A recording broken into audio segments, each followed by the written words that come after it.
جديد معنا وليد الركراكي مدرب المنتخب المغربي. صحيح الانتظارات كانت كبيرة، كنتم ترغبون في تحقيق مركز ثالث، لكن إذا قلنا أنه المنتخب المغربي قبل بداية البطولة سيكون في المركز الرابع لن يصدقنا أحد.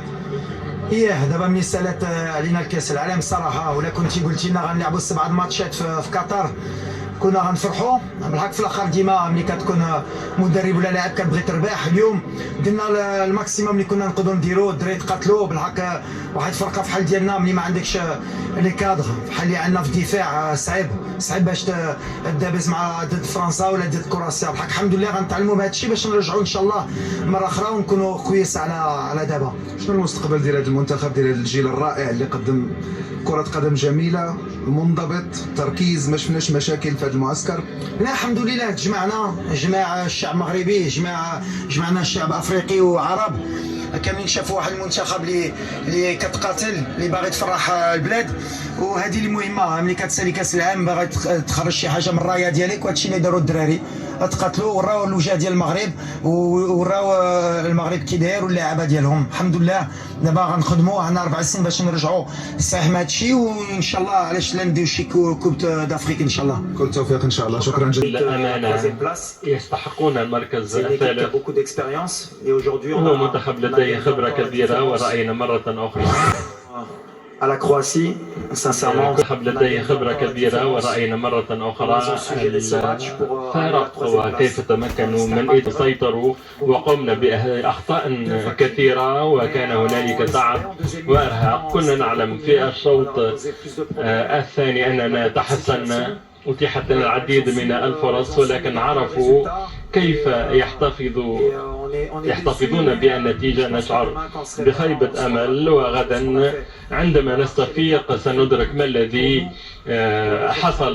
كانت العتبة أو الدرجة عالية حتى نكمل هذه الدورة، لم نكن جاهزين 100%. وأهني الشباب لأننا في بعض الأحيان نشعر خيبة أمل، ولكنهم قاتلوا لآخر دقيقة وقدموا كل شيء، وهي صورة ناصعة لكرة قدمنا.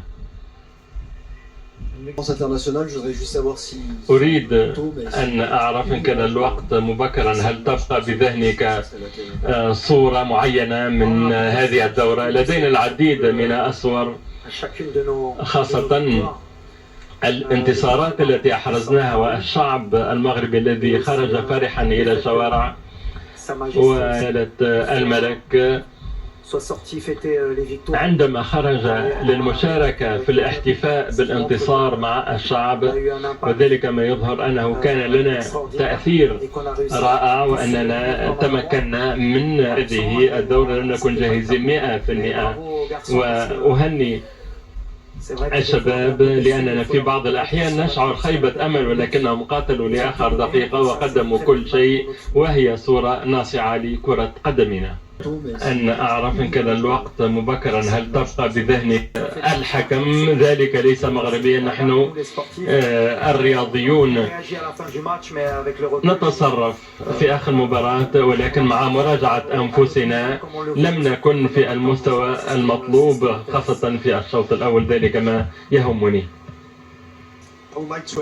أي شيء لا، عندما نخسر نشعر بخيبة أمل، ودائما يكون هنالك بعض النرفزة والعصبية. لا أعتقد أننا قللنا من الاحترام، نحن نحترم الحكام وسنركز خاصة على سبب إخفاقنا في آخر مباراتين حتى نتقدم، ولا يمكن أن نتحجج بالحكم ذلك، وأن كل الفرق الأفريقية تتمكن من الترشح للدور اللاحق. إذا ما هو أثركم على الكرة الأفريقية عموما؟ حسنا، أعتقد أنه بعد النهائي سنقوم بالإحصاء النتائج.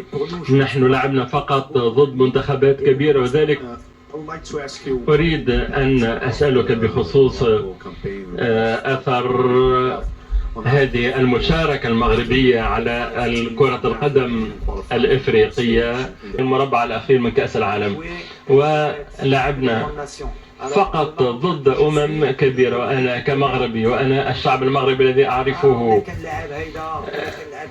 تكرر الأمر. ما كان بإمكان وليد أن يغير أو يحسن بالأحرى.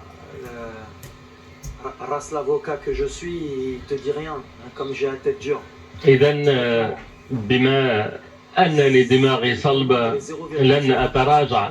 لقد كان لدينا في بداية هذه الدورة 0.01% من إمكانية الفوز بكأس العالم. وصلنا إلى المربع الأخير من كأس العالم ولعبنا فقط ضد كبيرة، وأنا كمغربي وأنا الشعب المغربي الذي أعرفه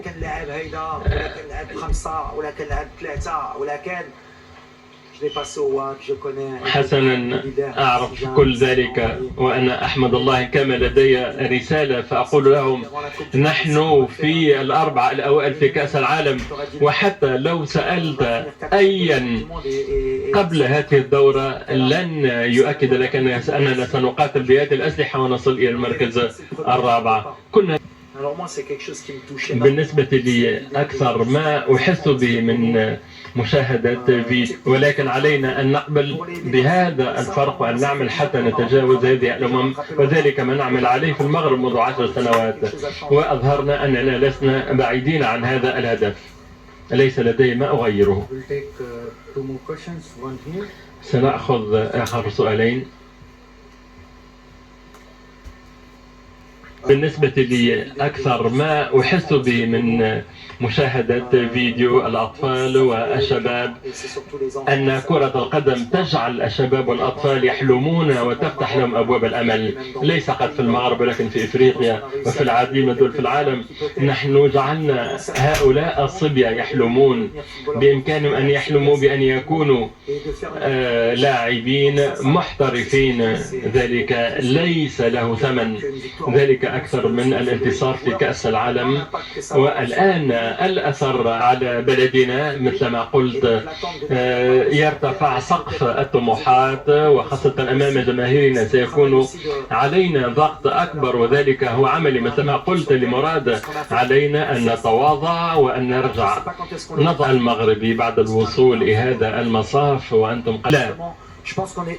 نعتقد أننا من إحدى أفضل الأجيال الإفريقية، ولكن في غرفة الملابس قلت للاعبين إذا ما أردتم أن تدخلوا إلى التاريخ يجب الفوز بكأس إفريقيا، وبذلك سنكون أفضل منتخب، وحتى نتمكن من ذلك في غضون السنوات القادمة. وسنعمل ونجتهد. لدينا سنة للاستعداد للكوت ديفوار، وسنرى أين ستحصل كأس أفريقيا 2025. مثل ما قلت للاعبين يجب أن نكون ملوكا في قارتنا أولا. ربما هو خطاب متشنج من قبلي، ولكن نريد أن نحقق هذا الحلم.